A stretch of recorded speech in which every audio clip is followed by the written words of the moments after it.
right and left ventricles pump with the same volume? Yes, they need to do that, or we have a backup and issues with edema, pulmonary or systemic edema. Do they pump with the same pressure? No. Since they don't pump with the same pressure, is pulmonary pressure greater or is systemic pressure greater? Think about the ductus arteriosus we talked about earlier this evening. Pulmonary. That's what causes the blood to leave the pulmonary artery and go into the aortas, because the pulmonary pressure is higher, so it diverts to the lower pressure. Okay? And coronary arteries fill during diastole, when the valves close, and they move away from the semilunar valves move away from the coronary arteries and allow blood to move into them. Okay? All right, cardiac tamponade, do you remember what that is?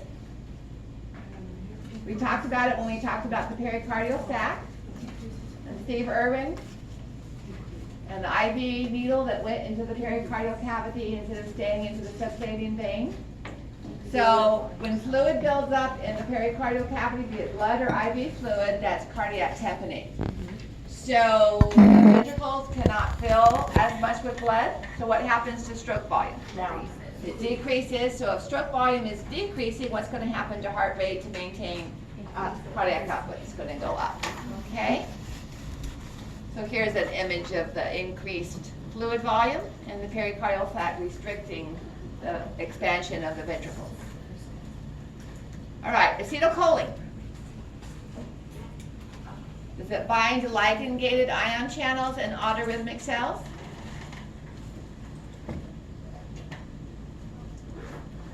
I didn't read this carefully last night and I did it wrong. Does acetylcholine bind to receptors on autorhythmic cells? Are they ionotropic or are they metabotropic? They're metabotropic, so it's not ion channels. It does bind to receptors, but they're G protein coupled receptors, not sodium ion channels. So that was a little tricky. I missed seeing the ion channel last night. Okay, does it activate inhibitory G subunits? Yes. So the alpha subunit is an inhibitory form and it decreases cyclic AMP. Does it activate stimulatory G subunits? No. It does close transient calcium channels, all right, but that's through the alpha inhibitory. Does it open potassium channels? Yes, with the beta gamma. That's the first time we've really talked about using beta gamma. Is that part of this G protein that opens the potassium channels? Okay. That was S. Okay. I was like, what? But it's true if it's an inhibitory, not true if it's an S. So let me go back and change that. The other one that matches this. Because if that's an inhibitory, it's true, but in the previous slide, that was an S, so we'll change that to an I. Not close the calcium channel. So that's the image I showed earlier this evening when we were reviewing the effect of acetylcholine. Okay? Do you remember what monoamine oxidase does? MAO? Yes. So monoamine oxidase is inside the axon synaptic bulb, and norepinephrine, after it's released, when we want to remove it from the synaptic cleft, it's not broken down near the binding site like acetylcholine is. It's taken back up into the neuron. I don't know if you've ever heard of SSRIs. So those are the channels that take it back up into the axon, and the monoamine oxidase is what breaks it down. So if we inhibit that, what's going to happen to the amount of norepinephrine in the synaptic cleft? If we're not breaking it down norepinephrine, then norepinephrine is going to go up. Okay, it's one way of increasing the amount of norepinephrine in the synaptic cleft. So if we have more norepinephrine, is that going to increase intracellular calcium ion? Yes, it's going to do so both for the SA node, because it's going to open up more of the transient calcium channels, and it's going to do that in the contractile cells, because it's going to open up more channels in the sarcoplasmic reticulum and more channels in the plasma membrane of the cell itself. Does it increase heart rate? Yes, it does that with the cyclic AMP, increasing the cutting channels and the transient calcium, so we get to that radiant potential, the threshold potential faster. Does it prolong the PR interval? No, because it's causing the AV node to depolarize faster as well, okay? So it's not going to prolong the PR interval. Does it increase cardiac output? Both ways. It's going to increase heart rate, and it's going to increase contractility, so it's going to increase stroke volume. So it's going to increase cardiac output because it increases both factors that affect cardiac output, okay? So it increases cardiac output by increasing stroke volume and contractility. So this is the axon. This is just showing the monoamine oxidase. So norepinephrine is taken back up into the neuron to be broken down. So if we inhibit that, then the norepinephrine builds up in the space. Which of the following would function to increase blood pressure? All right, so terminology here again that we need to review. The concepts are simple, you just need to understand what the words mean. So adrenaline is another word for epinephrine, all right, which acts like norepinephrine. So an agonist promotes or blocks. That's an antagonist. An agonist is going to promote. So an adrenergic agonist is going to do the same thing as norepinephrine. It's going to bind to the same receptors, and it's going to act just like norepinephrine. So it's like having more norepinephrine. And we know that norepinephrine is going to increase blood pressure. Okay? Cholinergic blocker. So it's going to increase blood pressure. Because what we're doing here is we're blocking acetylcholine from binding to its receptor. So by inhibiting acetylcholine's effect, we're allowing the sympathetic effect to increase. So that would increase it. We already talked about the MAO inhibitor. So that will increase it, okay? So cholinergic agonist. That's going to act like acetylcholine, which would be to decrease heart rate, and that would decrease blood pressure. Acetylcholinesterase. That's going to increase blood pressure because it's going to remove acetylcholine. It's going to be similar to a cholinergic blocker. Acetylcholinesterase is the enzyme that breaks down acetylcholine. So if we break down more acetylcholine, again, it's removing the vagal influence and increasing. And then finally, cocaine. Yeah. Yeah. So, okay? All right. Which of the following function to increase venous return? So as we increase venous return, what are we doing to end diastolic volume? Those are almost interchangeable. End diastolic volume is the volume in the ventricles at the time the ventricles close the AV valves by contraction. Okay? So that is a measurement of venous return. End diastolic volume goes up, venous return goes up. So ventricular fibrillation. Do we have any blood movement with ventricular fibrillation? No, because we have no stroke volume. We have the ventricles just doing this. Venous return is going to fall to 0. Okay? So it wouldn't be that. Exercise? Yes, through 2 forms. Exercise is going to increase heart rate and stroke volume, and your skeletal muscles are going to contract more and squeeze the blood back up to your body from the lower extremities.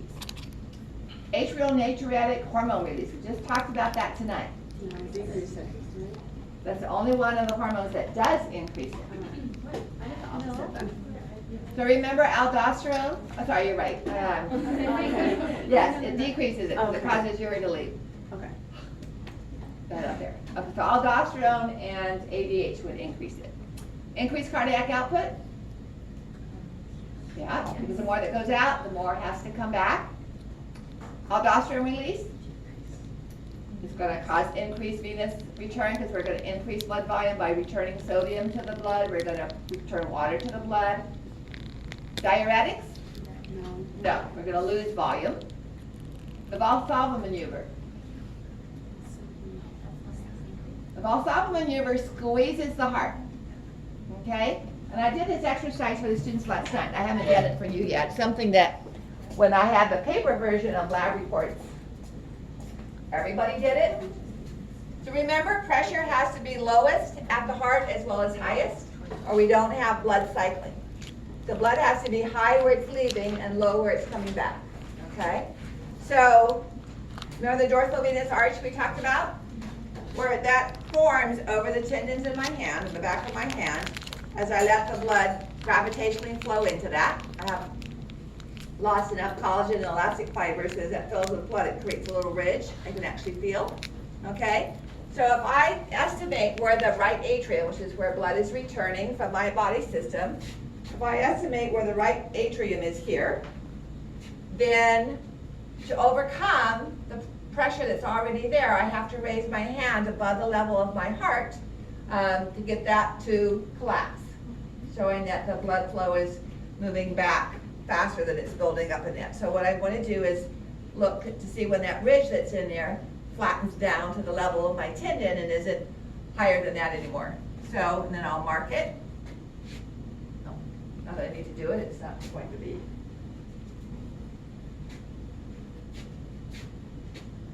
Of course, for all you know, I'm just making this up. All right, so there's a formula, it's actually in your lab packet, where we measure this in millimeters and divide by the specific gravity of mercury. And we come out with the pressure at the right atrium, which is usually between 5 and 7 millimeters of mercury. Okay? Now, I'm going to do the Valsalva maneuver, which is closing your nose and not letting any air out, like that. Squeezing, pushing the diaphragm up, squeezing the abdominal muscles as if you were trying to have a bowel movement. Then, like I said, don't worry, I'm not going to do that. So I'm just going to bear down. And what's that going to do to the pressure inside my thoracic cavity? It's going to increase it. So if it's squeezing my heart, I'm going to decrease the amount of blood that can actually flow back into my heart because I'm squeezing it with the chest muscles, okay?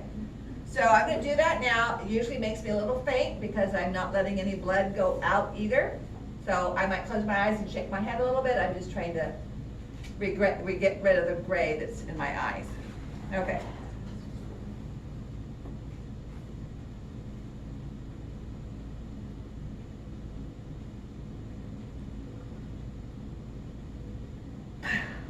Must have squeezed harder than I did last night.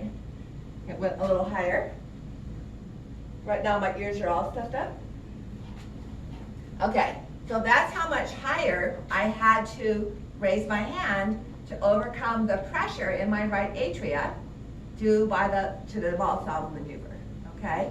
So that was showing an increase in intrathoracic pressure.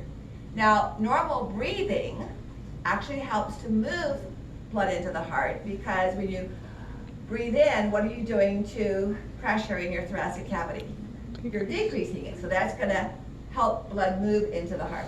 And then when you breathe out, like I just did, except exaggerated with the Valsalva maneuver, so breathing in actually helps to lower pressure and helps to move blood into the heart, but that squeezing activity squeezes the heart and that prevents blood from coming back in. Okay? Okay, next question. You're ready? So which of the following happens at the end of isovolumetric relaxation? So isovolumetric relaxation, we're isovolumetric when we have both the semilunar valves and the atrioventricular valves closed, right? So if we're in relaxation, that's occurring during the T wave as the heart is relaxing. So at the end of isovolumetric, all right, thinking we're right at the end, so we're at the beginning of the TP interval. Because T is the beginning, the T wave is the beginning of the isovolumetric. So, is that the beginning of ventricular ejection? No, that would be the end of isovolumetric contraction when we open the semilunar valve. Beginning of ventricular filling? Yes, because I just said the TP interval. Aortic valve closes? No, that's going to be the beginning of isovolumetric relaxation. As the ventricles relax, the aortic pressure becomes greater than ventricle pressure and semilunar valves close, and that's the beginning of isovolumetric. Ventricular pressure is lower than aortic pressure? Yes. Ventricular pressure is lower than atrial pressure? Yes, because at the very end, that's what allows the AV valve to push open. As the atrial pressure is, we're right here. And that's why the AV valves are opening, and they open because atrial pressure is pushing them open. Okay? All right, let's stop here on this section because I want to do some more on Wednesday night, and let's move forward to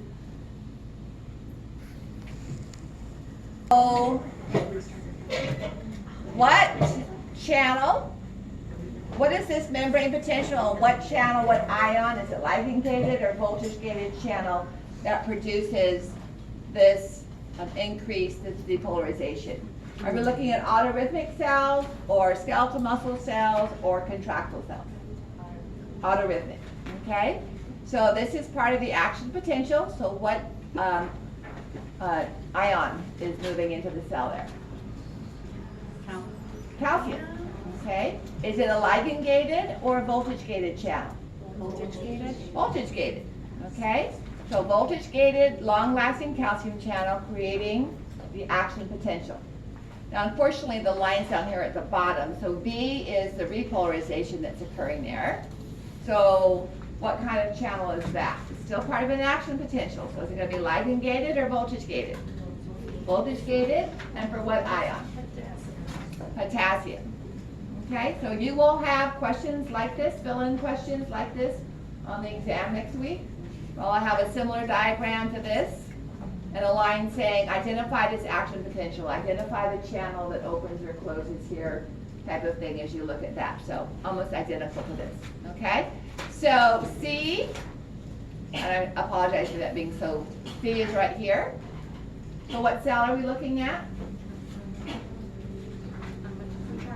Contractile, cardiac contractile cells, all right. So what, ligand gated or voltage gated? Voltage gated, and for what ion? Sodium, okay. And then D, where we see the beginning of the plateau. Voltage gated, calcium, fast, slow, or transient? Slow. Okay? So that's the type of thing that, and we'll look at more of them on Thursday. And now let's do some blood vessels.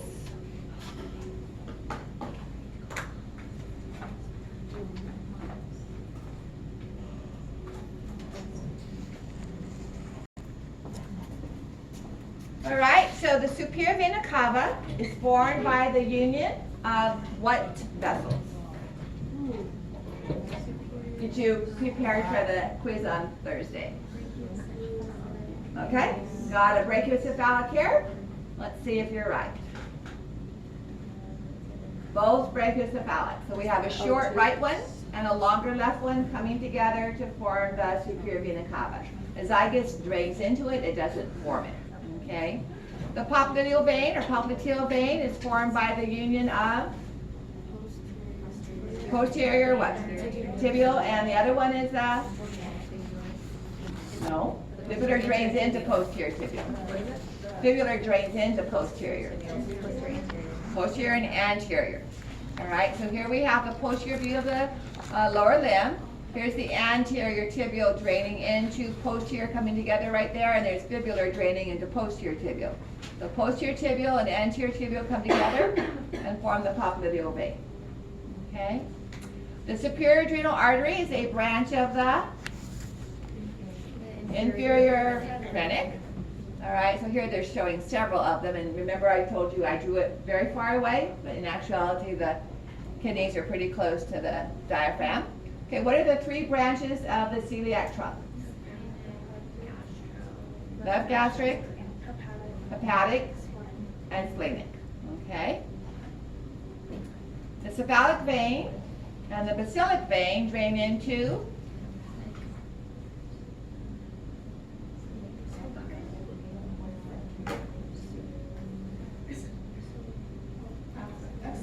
axillary. Yeah. So cephalic drains into the axillary just as it begins, as it transitions from brachial. And cephalic drains into axillary just before it becomes subclavian. So they both drain into axillary. Inferior rectal veins drain into the internal pudendal. Internal pudendal. Middle rectal drain into internal iliac. Superior rectal drain into inferior mesenteric. Okay? So here's the bottom, inferior rectal going into internal pudendal, middle rectal going into internal iliac, and superior rectal into the inferior mesenteric. All right, portal vein is formed by the union of splenic and inferior mesenteric drains into splenic. So it would be splenic vein and superior. I just typed that question into your exam today. Oh, noted. The deep palmar arch is supplied primarily by ulnar artery. No. No, radial. It's radial. Yeah. So the radial that comes through the web space and forms the deep. Hepatic artery is found with what vein? I mentioned it earlier today when we were talking about fetal circulation. Portal vein. They're both carrying blood. One is oxygenated, one is deoxygenated, but rich in nutrients, and they're going together into the liver, which is unusual. So here's the hepatic artery lying anterior to the portal vein. This is the gallbladder duct on there. The fibular artery is a branch of the fibular artery is a branch of the posterior tibial, just like fibular vein drains into the posterior tibial. All right, so here's the anterior tibial disappearing between the tibia and the fibula, and here's the fibular artery giving rise to the ankle. Dorsalis pedis vein drains into the anterior off of the foot, okay? The lateral aspect of the foot and ankle. I neglected to put one word on here, which I will always include if I want this level of drainage, and that is this word, because it makes a difference. Come on, okay?